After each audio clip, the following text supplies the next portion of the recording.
Welcome back to Fair It's Gone, episode 53. On deck for you guys today, we have our full 2020 season recap. We go over all the big-time events that happened throughout the season, and we come up with our own 5 top headlines we discuss at the end. You're not going to want to miss this jam-packed episode.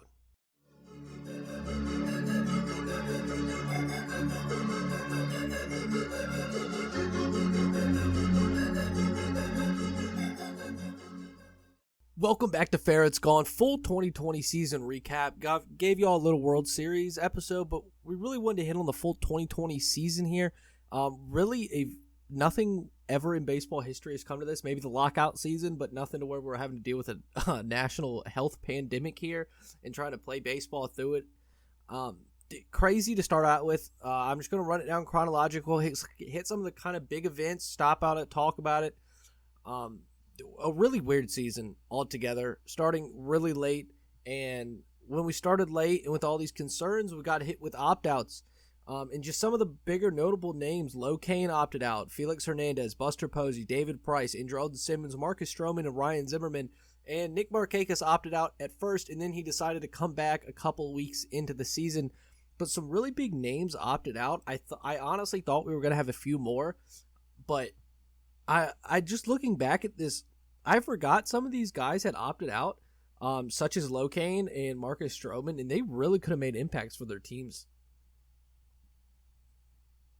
Yeah, no, I think we talked about on Wednesday when we finished up the World Series recap that, like, some of these guys I forgot opted out. Like, watching the Giants make this run almost getting into the playoffs, I forgot Posey had opted out.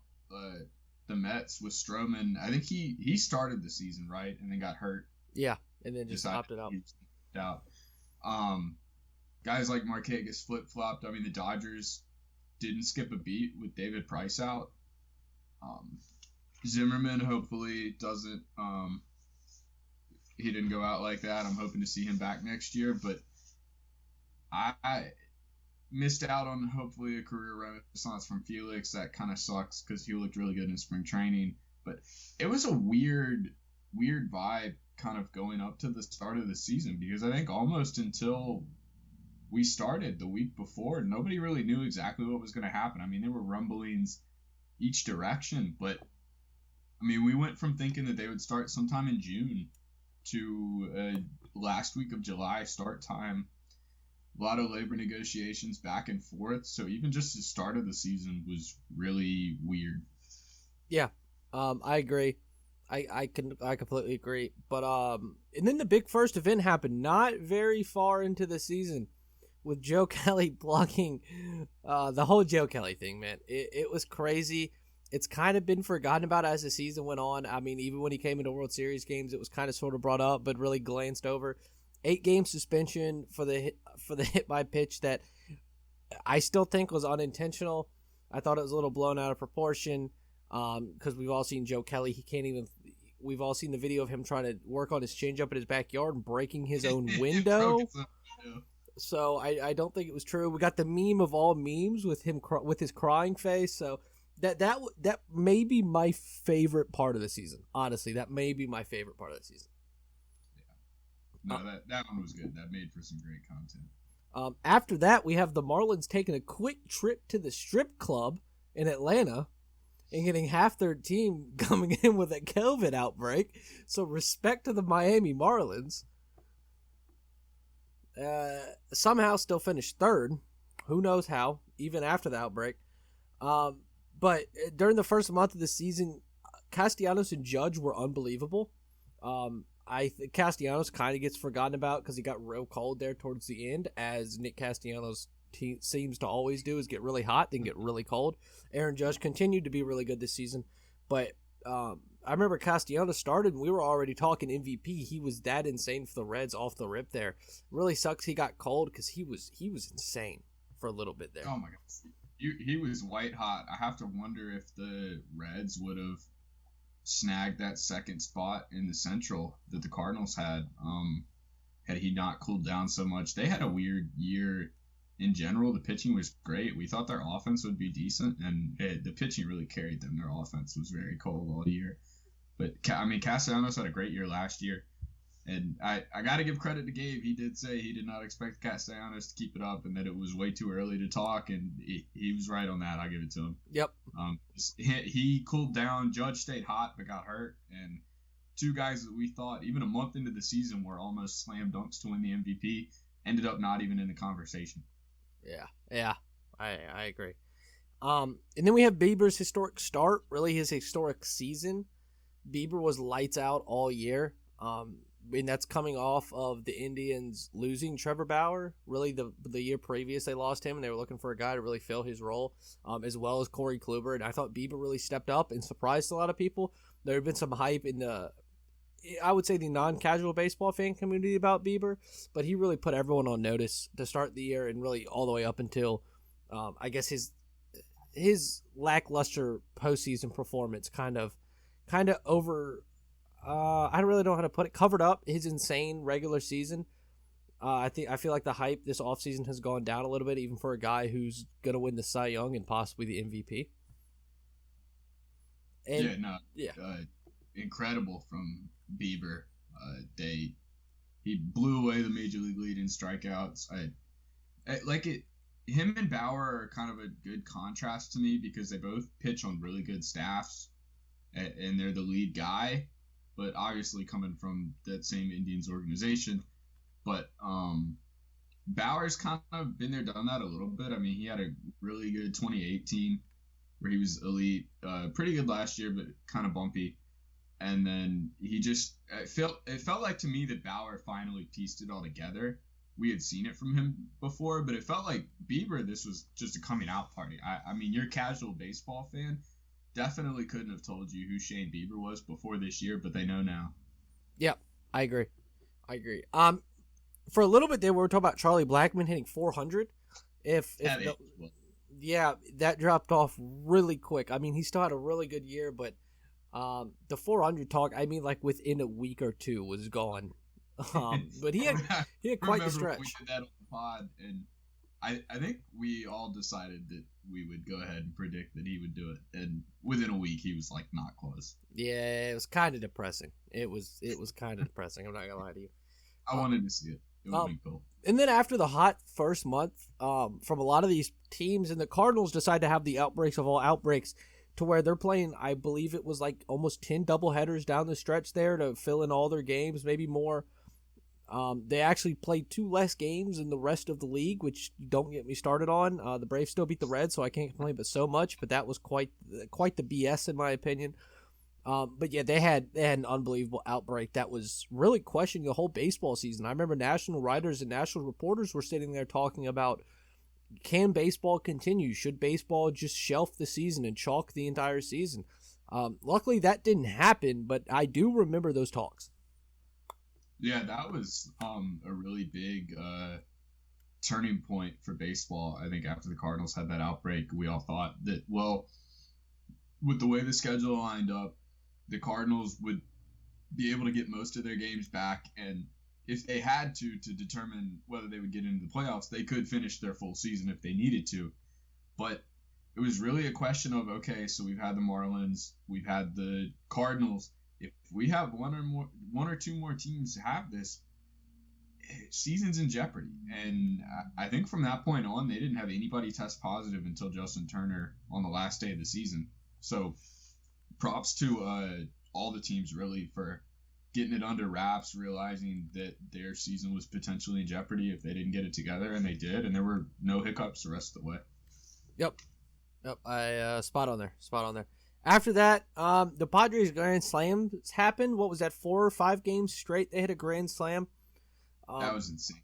Which was insane. I think that was the Padres coming out party. I think the Padres were already having a really good season that year, and they were starting to get noticed a little bit, but anytime you do that and put yourself on a national stage like that, like, oh my goodness, all eyes were on guys like Tatis, Will Myers, Manny Machado. All the guys started getting the hype back that we all, kind of expected from these guys a couple years ago.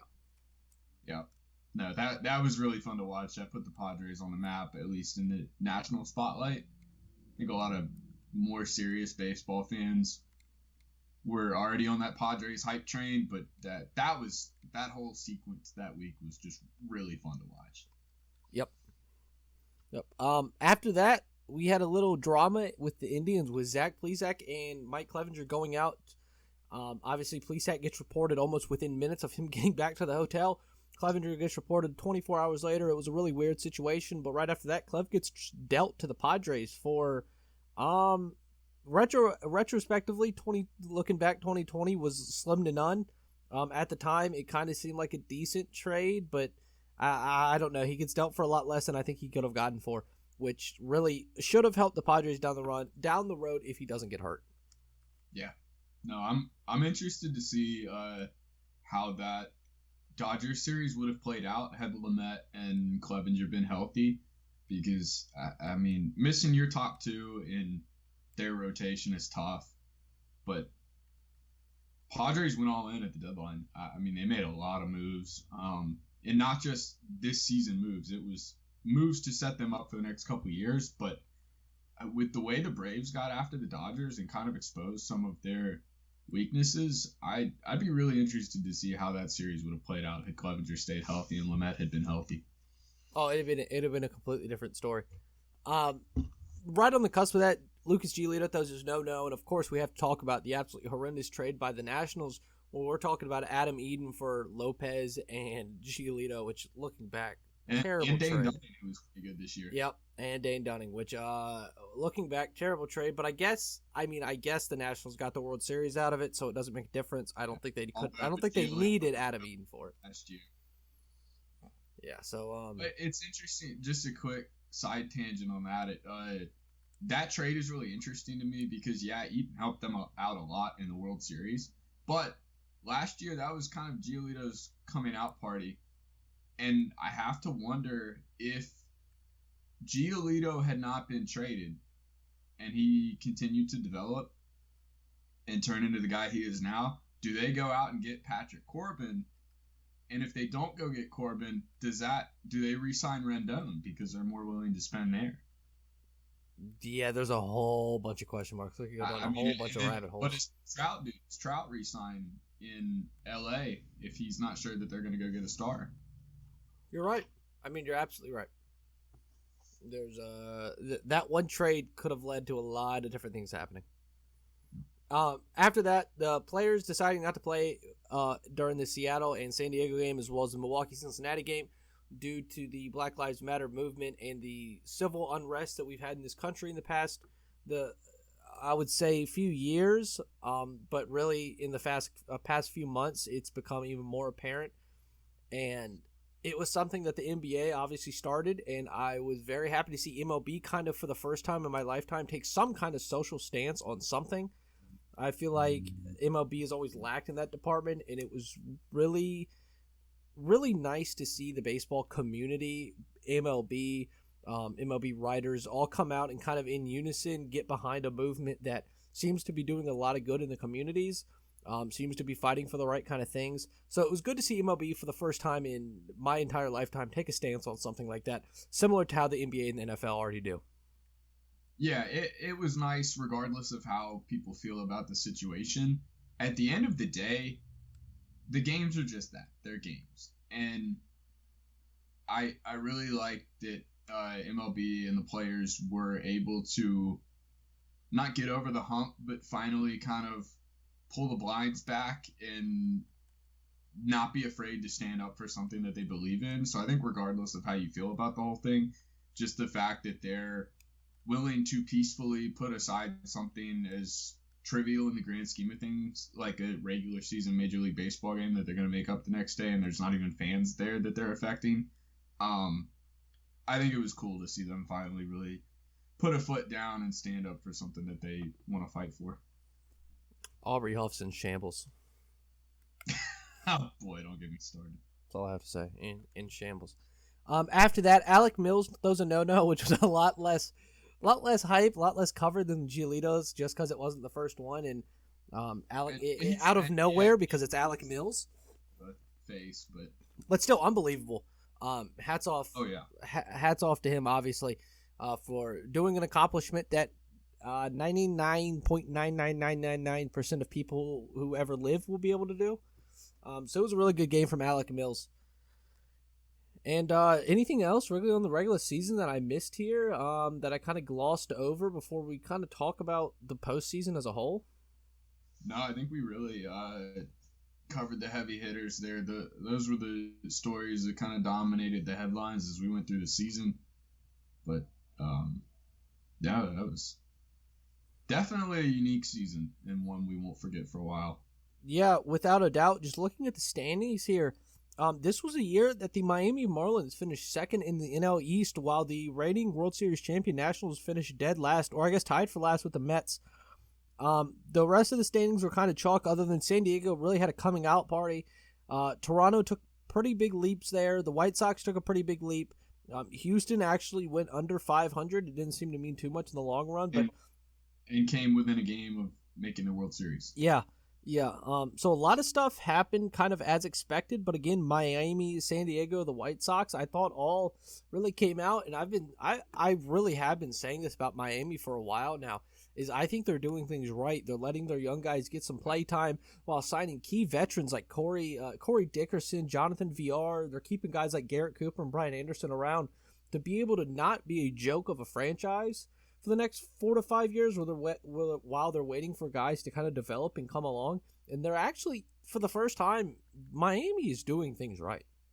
Yeah, no, you can argue about the process, but I mean, this year at least, there's no denying the results. We'll see if they can keep that up going into the future and build on this, kind of like the White Sox and the Padres have, or if this is kind of an outlier year for them, but can't argue with the results. Nobody expected Miami to finish second in the East. Yep, bingo. Moving over to the postseason, though. Wild card series, Athletics beat the White Sox. I felt like the White Sox shot themselves in the foot a couple times. The Braves starting staff, which had a lot of question marks, especially with Mike Soroka going down early in the season, the Braves pitching staff shut down a very electric offense, at least electric on paper. The Yankees bounced the Indians. The Twins still can't win a game. And the Miami Marlins, as we just spoke on, beat the Cubs. Not only beat the Cubs, but swept the Cubs. So that was really the basis of the wild card round. Yeah, Miami lost their first ever postseason series this year. That is true. That is also that's also true. Wow, that's wild. Yeah, I mean, it's still crazy to think about. The only 2 times they've made the playoffs were before this year were 1997 and 2003, and they won the World Series both years. That is seriously wild to think about, as a whole. And then meanwhile, you have the Twins that seem to be in the postseason every year and still can't even win a singular game. Was that 18 straight L's for the Twins? Yep, 18 straight L's. I don't think they've won a playoff game since 03 or 04. Wow, that's no bueno. Yeah. But look at the division series. The Rays end up beating the Yankees in a great series. Rays win 2-1 in the last game. I think the Rays really pointed out kind of the flaws in the Yankees, lack of starting pitching, lack of a little depth there. Obviously, injuries with the Yankees didn't help, with Severino being out and a lot of other things going on. Astros beat Oakland in 4, and pretty handily. Oakland continued to blow games over and over and over and over again every time Oakland took a lead. I remember it was one of Carlos Correa or Michael Brantley driving in 3 the next inning. It was literally just like that. The Dodgers absolutely steamrolled the Padres. And while the scores were close, I thought the Padres played a really good game too. The Dodgers were better. Again, it was up and down. Yeah, again, Clevenger and Lamet being out really hurt them. Braves steamroll the Marlins. I don't even think I even touch on that one. At all. No, but the division series I thought was good as a whole. Especially the first 3 series I mentioned. Really the ALDSs were really good.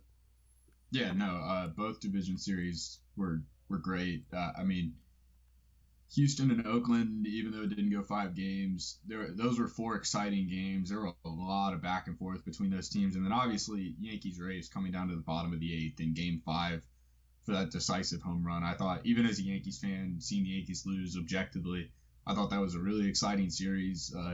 NLDS was more lopsided, but I still, the Padres-Dodgers series, especially that Game 2, was pretty good. Yep.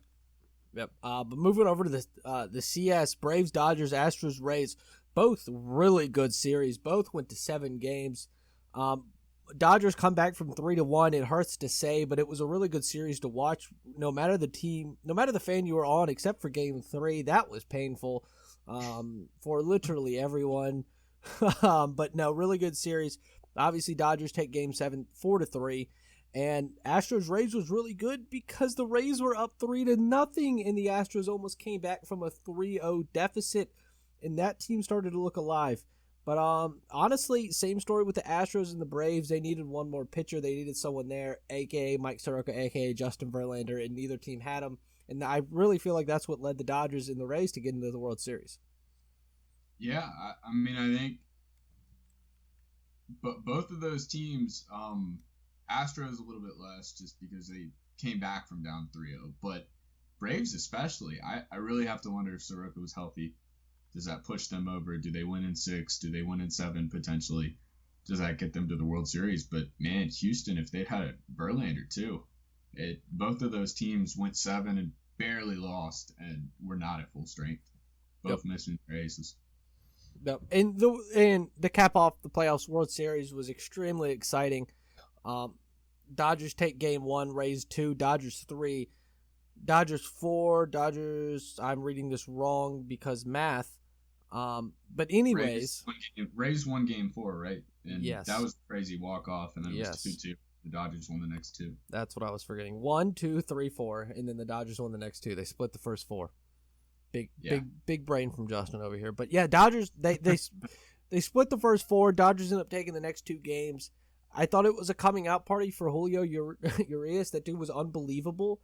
I know we're talking about a lot of Corey Seager, a lot of Clayton Kershaw, but that dude, even in the CS and the World Series, was unbelievable. A guy we were talking about a couple years ago as Clayton Kershaw's replacement is now almost in this Andrew Miller role where he's going multiple innings and he's striking out every single batter that comes up.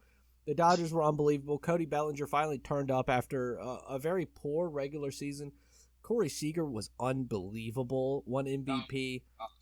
But nothing can be said more than Randy Arozarena. He had probably the best postseason of any player of all time, given he played a few extra games because of the expanded playoffs, so his numbers might be a tad inflated. But at the end of the day, he was insane. He was unbelievable. I think, given all of the context, too, you could argue that this was the best postseason of all time. The fact that he was a rookie this year, the fact that he almost had as many hits in the playoffs this year as he had in his career before, which is unheard of. I mean, other than a guy like Alex Kirilloff, who made his major league debut in the playoffs this year due to the expanded rosters. So obviously, he's going to have a chance to put up more in the postseason than in the playoffs, but in the postseason than the regular season. But yeah, given the fact that the Rays have one of the least, I would say, explosive offenses in baseball, and then you have a guy like Arozarena come out and just hit the cover off the ball. Felt like every time he swung, it was going out.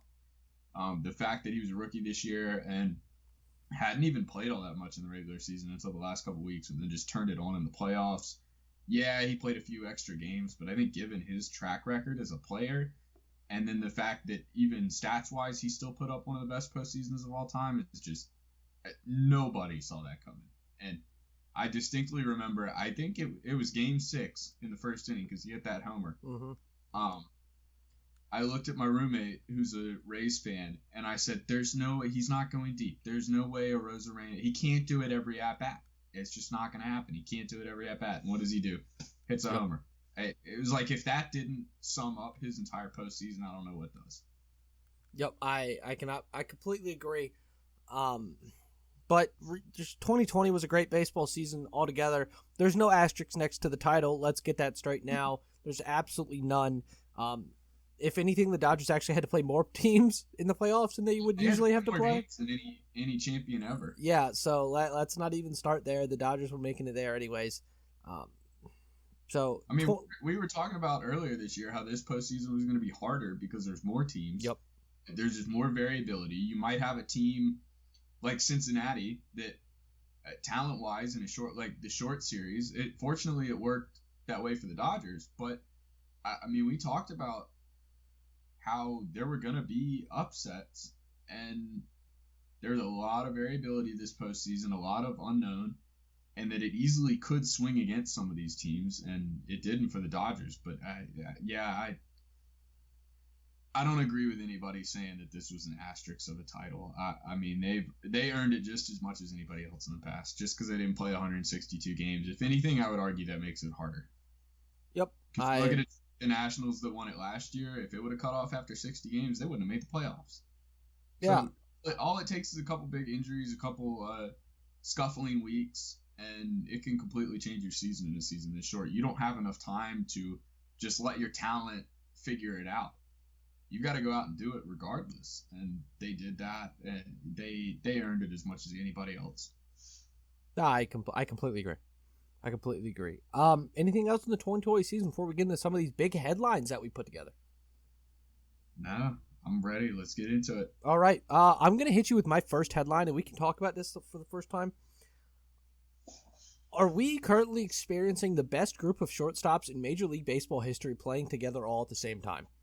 Between guys like Fernando Tatis, Dansby Swanson, Francisco Lindor, Trey Turner, Tim Anderson, Andrelton Simmons, Javier Baez, Trevor Story, Corey Seager, Bo Bichette, and Gleyber, it literally doesn't stop. You could go on and on and on.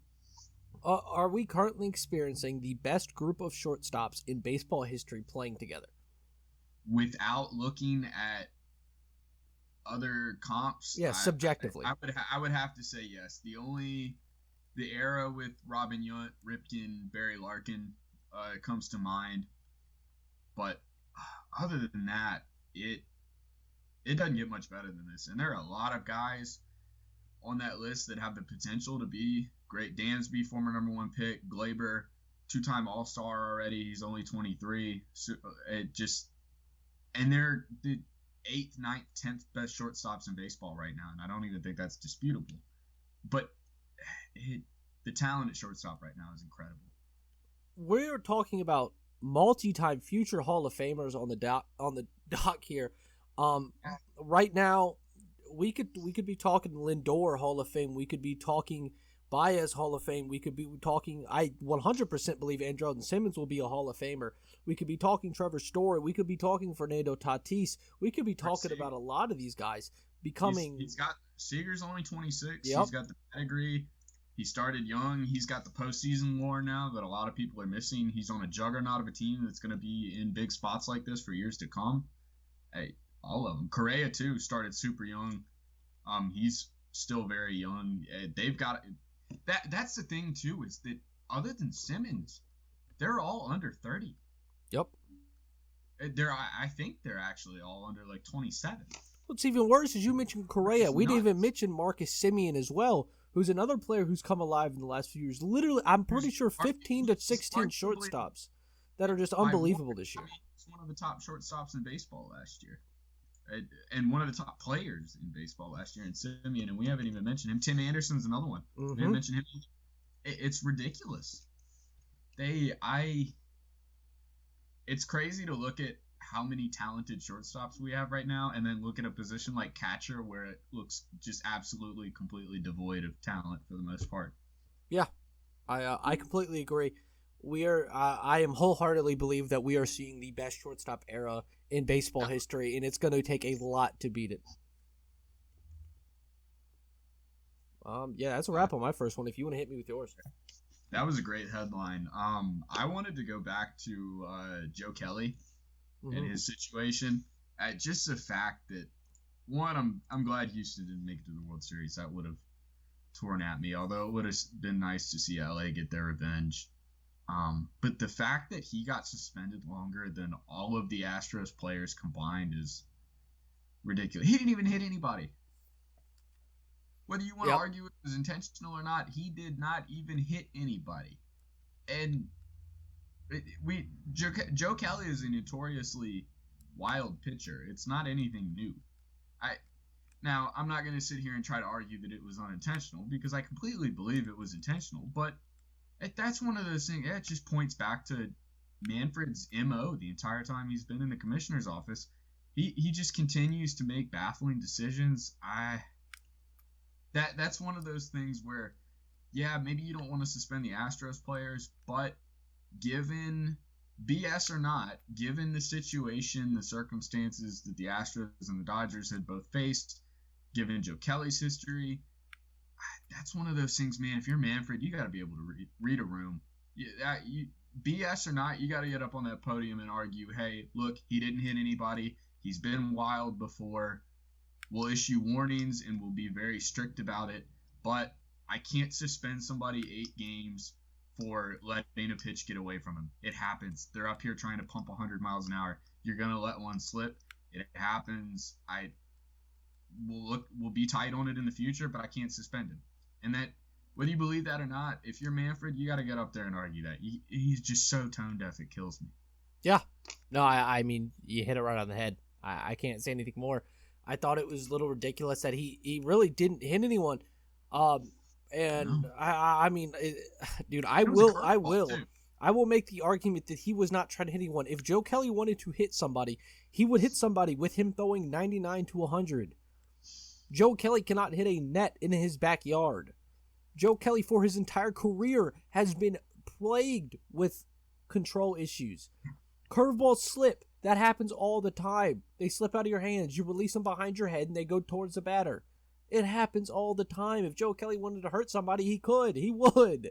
So don't give me it. Joe Kelly's not afraid. You've seen him fight when he was in Boston. He wants all the smoke. He's always wanted all the smoke. It was absolute garbage, dude. Yeah, no, that was quite the predicament is the best word I can put. Yeah, no, I'm gonna get off my soapbox now. Mm-hmm. That I mean has just eaten at me since it happened in July. Yep. My next one is the Indians could currently have 4 Cy Young candidates in their starting rotation right now, yet only one of them is there now. Between Corey Kluber, who has won a Cy Young, who may be aging a little bit, but still has decent stuff if he could stay healthy. Trevor Bauer, who is about to win his Cy Young after this year's performance. Shane Bieber, who is going to win his Cy Young after this year's performance. And Mike Clevinger, who has all the making to win one in the next 3 years. They could have Zach Plesac as well. The Indians, and Carlos Carrasco. The Indians could have the best starting 5 in the league by a wide margin, and in my opinion, they have wasted it away. They have wasted. Yes, did they make a World Series? Did they win one? No, but they had a lot longer window than they gave themselves credit for, and they cut themselves short by a wide margin. With J. Ram bouncing back and making me put my money where my mouth is, with Francisco Lindor looking like the perennial all-star he has been for the last 6, 7, 8 years, with Trevor Bauer, Cy Young now, Shane Bieber, Cy Young, Corey Kluber could be was a Cy Young, with Clevinger could be Cy Young, with Zach Plesac, who could be a 2 to 3 starter on a lot of teams in the major leagues. Andrew Miller's not there anymore. Cody Allen's completely bit the dust, but that's besides the point. They just waived Brad Hand to start this offseason, who was an AL reliever of the year candidate. What is happening in Cleveland? So here's my thing. I could defend it because they do have payroll limitations, from what I understand, justified or not, whether the owner's penny pinching and just trying to turn a profit.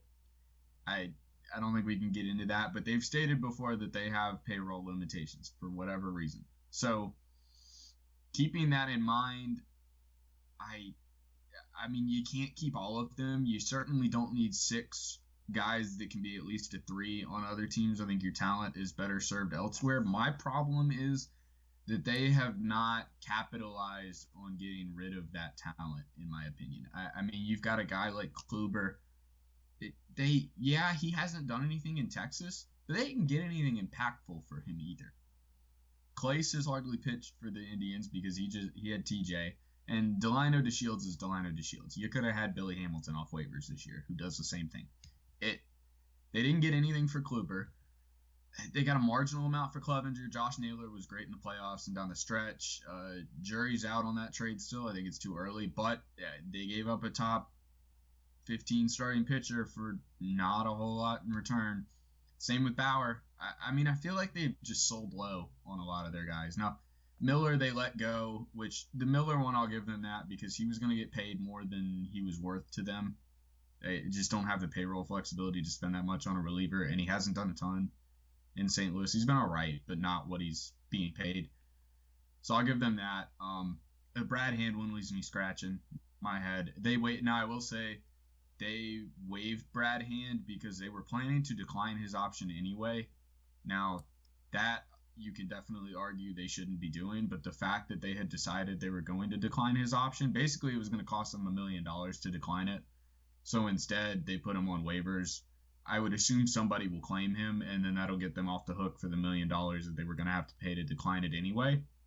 But the argument there is, why are you declining an option, a $10 million option for one of the best relievers in baseball? Don't get it. So I feel like they haven't, even though they've decided to get rid of some of that talent, I feel like they haven't been able to capitalize on it the way they should have, like the White Sox have.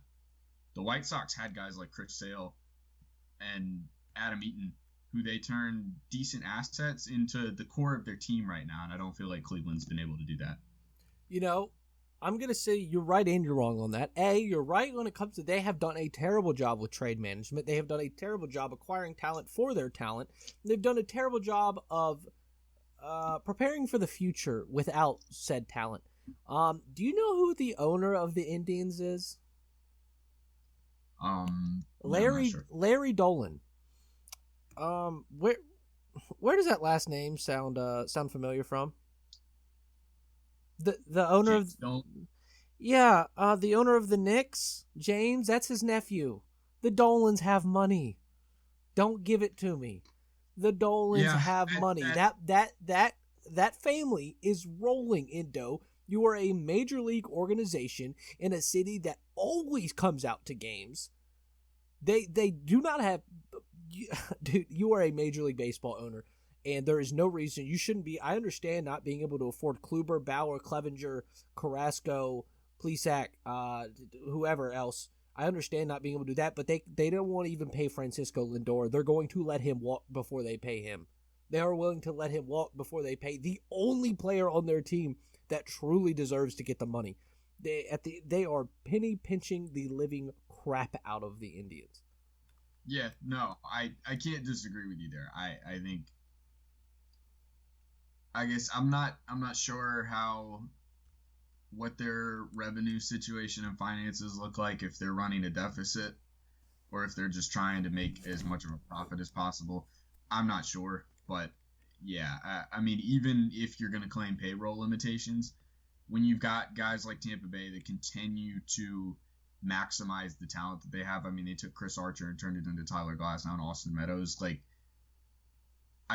While I don't think their payroll issues are necessarily justified, I think they can be more flexible in that department.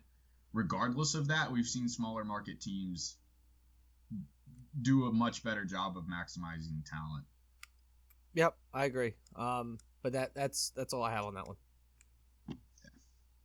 No, my second point was the two no-hitters, Giolito and Alec Mills. I don't think, especially Alec Mills, nobody really saw that coming. That feels kind of like the Philip Humber perfect game a couple of years ago, a guy that had bounced around a lot, not really done a ton, and then all of a sudden comes out of nowhere and throws a no-no.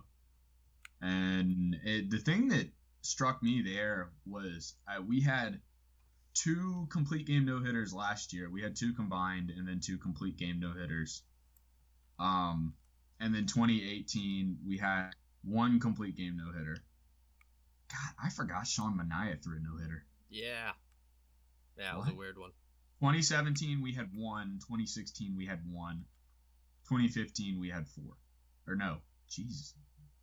2015, we had 7. So we had as many complete game no-hitters this year as we had in any of the previous years since 2015. And the fact that we played less than half of a normal season, that's kind of crazy to me. I know no-hitters are pretty random, but the fact that we still managed to squeeze not one but 2 in a shortened season, and that it was two pitchers of profile fairly similar to each other, and north side, south side of Chicago. I thought that was cool, just having kind of the opposite cities there, each tossing a no hitter this year. Yeah, not only did I not expect, I don't think I expect any no hitters to be thrown this season with such a shortened season. I didn't think anyone was going to be able to hit that feat, yet alone two guys in the same city. And really, Alec Mills is a guy who's a real control guy. A guy who's not pumping at 99 is going to get you a lot of strikeouts. He definitely was the one that surprised me. But again, hats off to them. They were unbelievable in those starts. It's always nice to see. That's the thing about no-hitters is it's not – I don't think there's a lot of sports that have a similar kind of feat to it where it happens every once in a while, and when it does, it's really exciting. Maybe 50 points in basketball, but that's still not nearly as, I would say, as crazy as a no-hitter happens. I don't know, man. It was quite unbelievable. I really didn't expect it at all this year, like one bit. Yeah, I mean, I guess the thing about the 50-point game versus the no-hitter, I mean, the 50-point game, yeah, maybe there's a little bit of luck involved, but I feel like a lot of that is just a dude's having a good night. He feels it. He's getting the ball a lot, and it's going in the basket. But with the no-hitter, the fact that you have the other team who's trying their darnest to get a hit, put some runs on the board, I mean, there's definitely some luck involved. It's not as simple as a guy being on his game, because we've seen plenty of absolutely dominant performances that have not even come close to ending in no-hitters. So the fact that we got to, just with the luck involved, yeah, I agree. It feels different than a 50-point game because it's almost like it's just more special. Because You've got to have that combination of, you've definitely still got to have your good stuff, but you've got to have things fall your way too. Yep, I completely agree.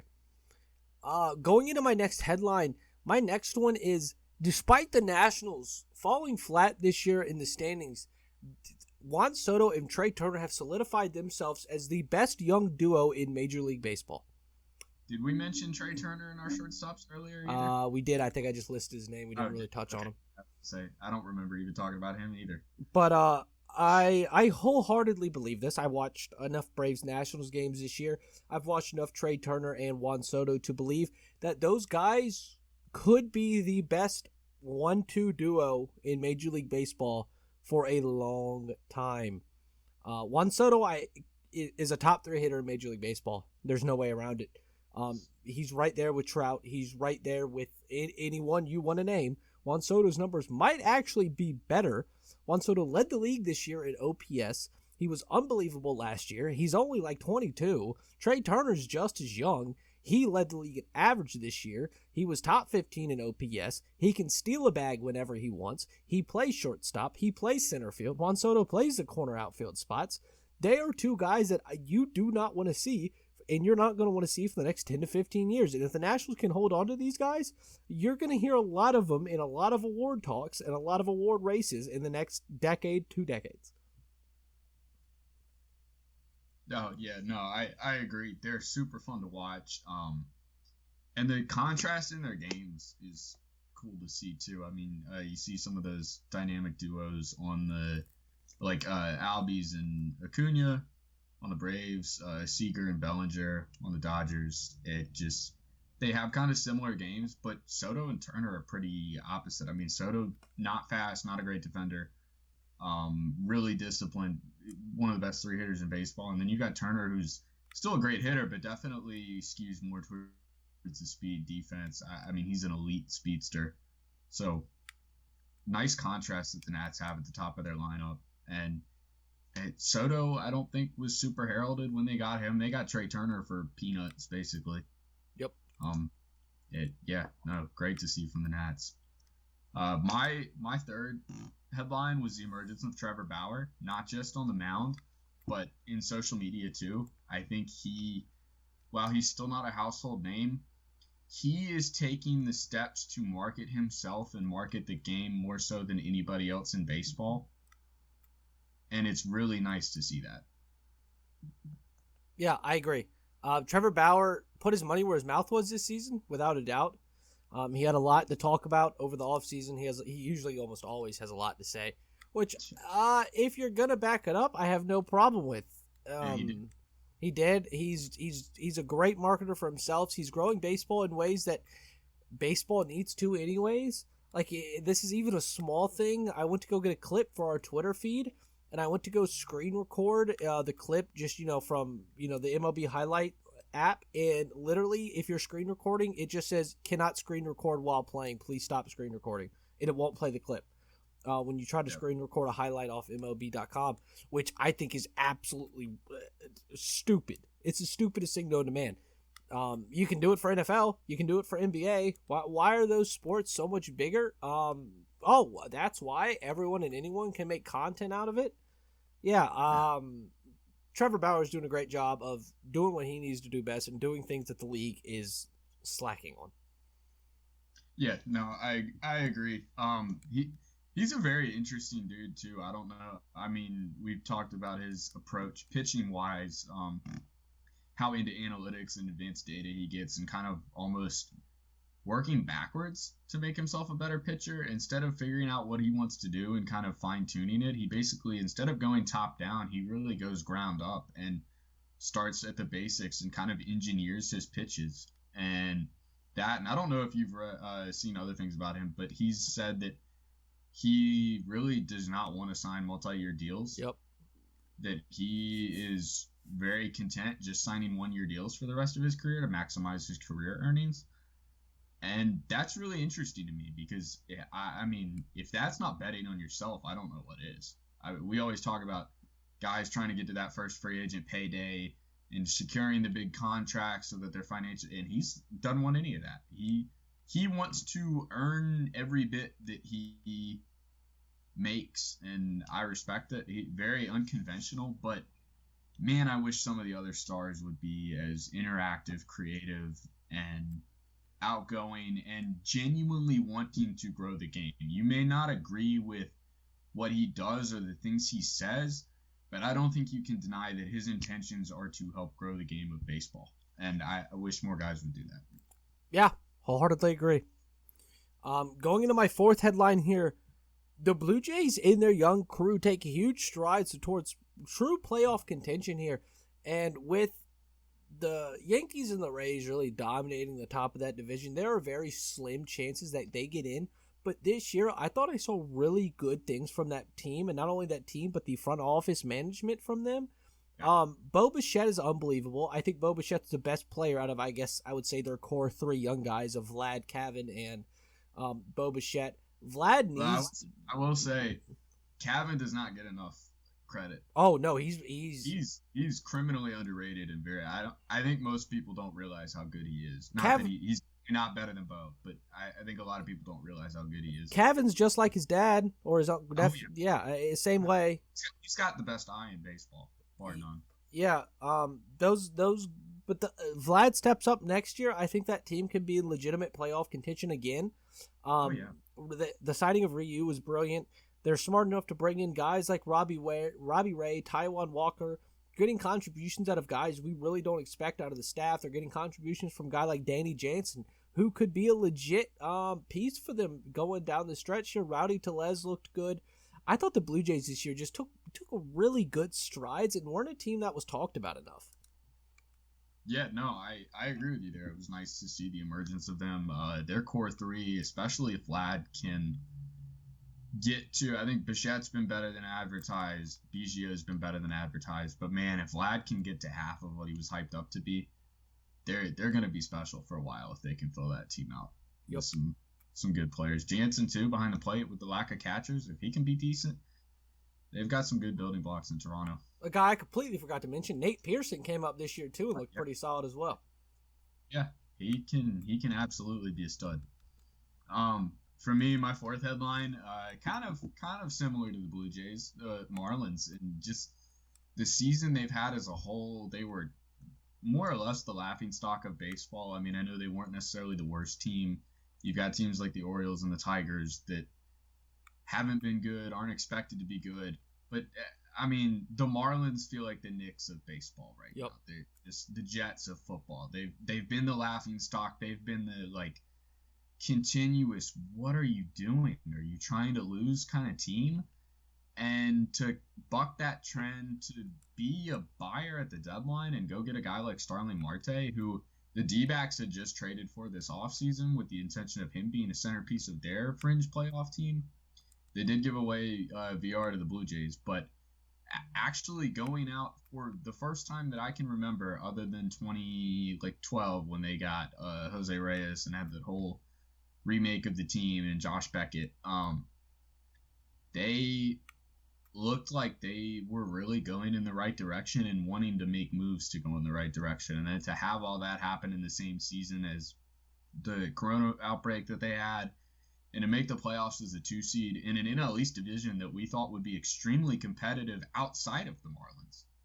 I mean, I distinctly remember us in our preseason preview talking about any of those 4 teams, the Mets, the Phillies, the Nats, and the Braves, could be in legitimate. I mean, the Braves more so than the other 3, but any of those 4 teams, we could see winning the division. And it turns out the Marlins finished second and absolutely blew away anybody's expectations. So that was really cool for me to see a kind of dark horse team that not only everybody counted out, but everybody laughed at. I mean, that would be like if the Bills or the Jets this year made a run at the division after the Patriots got rid of Brady.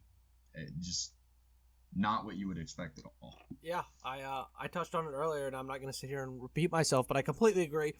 At this offseason, I loved the acquisitions of VR and Corey Dickerson. I know VR ended up on the Blue Jays for the back half of this season, but still, I love those acquisitions. Bringing in a guy like Jesus Aguilar, who's a major league hitter. You have guys like Garrett Cooper and Brian Anderson, who have been with this organization since, coming up, really. And then just waiting on the young guys. I think the Marlins are doing it the right way, and I wouldn't be surprised if we see them in contention in 5-6 years. Oh, yeah, for sure. No, they're taking steps in the right direction, finally. My last headline, I don't know if it's been controversial. I guess it's picked up a little bit of traction, a little bit of steam over the last 12 months. But the Cubs have to rebuild as soon as possible. And when I say as soon as possible, I mean this offseason. We talked about it. During COVID, we talked about it. I have been a proponent of the Cubs rebuilding since we started this podcast a little over a year ago. Did the Cubs win the division? Yes. Did the Cubs lose to the Marlins in the wild card? Also, yes. Kris Bryant is a disaster. Look, I like Kris Bryant. I think he's still probably got a little bit in him. He batted under 200 this season. He has been on a straight downcline defensively. I'm pretty sure he may have been close to negative WAR this season. He's been horrendous. You can't hang your hat on Anthony Rizzo. Keep Baez and Rizzo. Trade Bryant. You gotta get your pitching staff is older than dust. I'm sorry. Quintana is really your only guy you can hang your hat on in the rotation. Lester's not getting it done for you anymore. You can't hang your hat on Alec Mills. As good as a season as Kyle Hendricks had, I'm not trusting a 35-year-old Kyle Hendricks to be the workhorse of my team. The Cubs need to rebuild ASAP. And I'm not talking like a Braves rebuild where you have Alberto Callaspo starting at third base, but maybe more of a retool than a rebuild. But you got to do something else, because right now for the Cubs, you're trending downwards. All of your players are trending downwards, and you're going to spiral into nothing to where you are going to have to go into a massive rebuild. Yeah, I'm torn there. I think they need to. I'm more in the boat that they need to retool and not necessarily rebuild. I think they have to be open to everything. But I think in the NL Central, you're not going to build a team as good as the Dodgers. It's not going to happen. But I think they've got enough talent there. They're pretty clearly the most talented roster in the NL Central. I don't think that's really a question. Now, whether that talent performs is one thing, but I think pretty handily they have the most talented roster in the NL Central.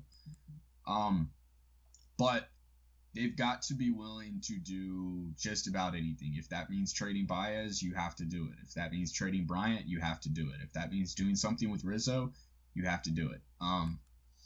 So I'm not in a ton of favor of doing like a 2015 Royals and just kind of blowing the team up, because you're not liking how it's going to look a couple of years down the road. Because I think they've got enough talent now to still be a decent playoff contender. But they've got to do something. They can't just run it back from this year and say, well, we'll hope everybody rebounds and we'll have a better year next year. They got to do something, but I'm more in the retool, not rebuild mode. Yeah, the only reason I really say rebuild is I think their team right now, even at really it's as good as you're going to get from these guys, is yeah, they're going to win the NL Central, but they're not going to win a playoff series. They could get bounced in the wild card as easily as they could win a division series, maybe easier. Yeah, if your end goal is to win the NL Central, sure. I mean, that's the easiest division to win in all of baseball right now, and has been for the last little bit. Yeah. But if your end goal is to at least compete to get to a championship series and to probably beat a team like the Braves or the Dodgers, this core group is not getting it done. And while I do think you should keep Baez, if you need to do something with Rizzo, if you need to do something with Bryant, then you have to do it ASAP. You have to do it this offseason. You can't keep waiting around for something to happen here. I'm not saying sell low, but you got to try something else because obviously this isn't working one bit. Yeah, no, that's fair. And I'm torn, and if they are able to make the right moves, I'm not opposed to more of a rebuild. But I think they've got too much talent to just gut the team and throw the towel in. But they can't run it back from this year. Fair. I mean, in a sport like baseball where you truly need to have contributors at every position. You can't have a decent quarterback and get by. Or you can't, you can't just have an ace at the top of the rotation and expect to get by with replacement level players around them. We've seen it with the Angels with Trout. You really have to build a complete team, and that takes time. That takes having the right guys. And I feel like rebuilds in baseball take longer than they do in, say, football. We saw it with the Colts. Peyton Manning left. They were god-awful for 1 year. They got the number 1 pick. Brought Andrew Luck in. They weren't contenders, but they immediately improved by 6 or 7 wins. And you just don't have that in baseball. It doesn't work like that. You've got to have depth in addition to top talent. And that's the one thing that really is making me reluctant to send them into a rebuild. It's just so hard to build that depth back up, and a couple mistakes, a couple misses on draft picks, a couple guys that don't pan out, maybe a free agent signing that doesn't work, can really, really hurt the rebuilding process. You've got to nail basically all of it. So it makes me reluctant to send a team into a full-on rebuild because you've just got to have so many things go right to get back to that level. I mean, yeah, it's a fair point. Fair take. I'm not gonna say tell you you're wrong. I think both reload and rebuild are valid options for them. But they got to do something. We do both agree on that. They got to do something. Yeah, absolutely. They can't just run it back. And then my last headline, we've touched on it a little bit. Probably my favorite headline from the year. The 2 exciting young gun teams that really made a leap and got into the playoffs this year, the Padres and the White Sox. White Sox lineup is loaded. They've got a decent pitching staff, young pitching staff. They've got some bullpen arms. Really cool to see them. I know I was big on them in the regular season, but seeing them and the Padres, who went all in at the deadline and look like they're going to be a serious contender for the next couple of years at the least.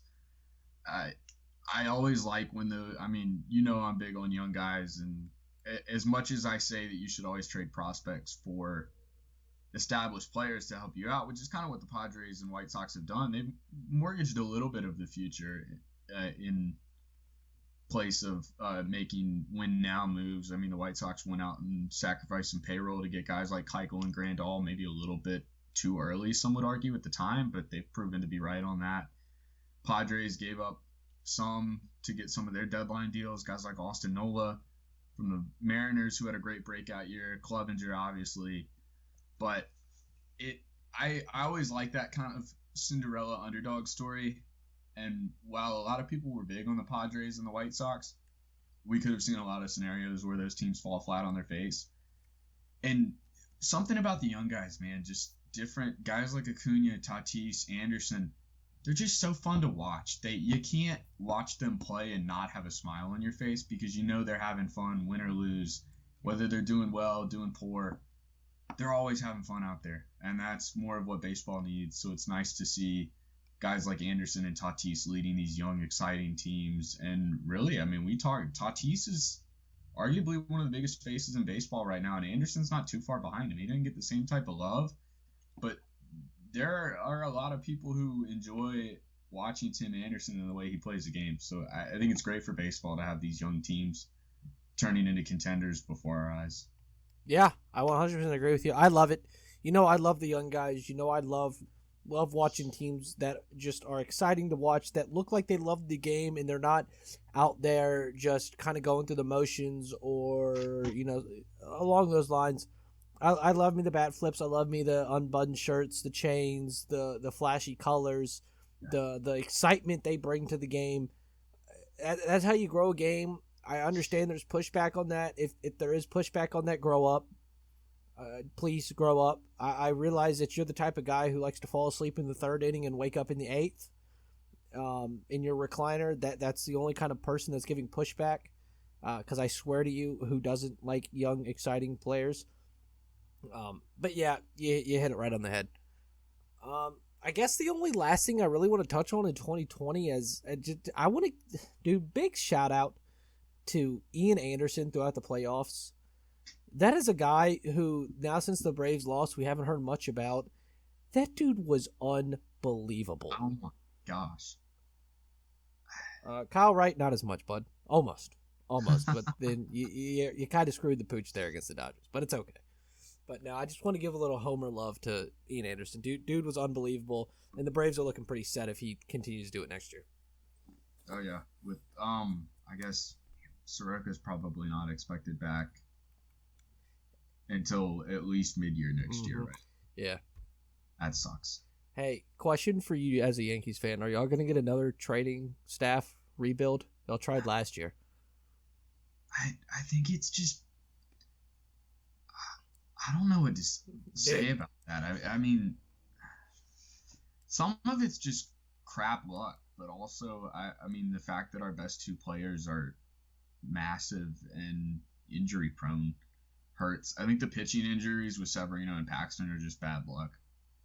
I mean, Paxton didn't really have injuries before getting over here. I mean, actually, in some respects, we've been a little bit lucky injury-wise because guys like Tanaka, knock on wood, I mean, he almost had to have Tommy John, and he's basically been pitching with half a UCL for the last 3 years without really any hiccups.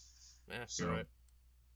And the fact that we've been able to get contributions from guys that have stepped in place of our injured players has helped a lot, but we need a new catcher. Nah, dude, Gary Sanchez, best offensive catcher of all time.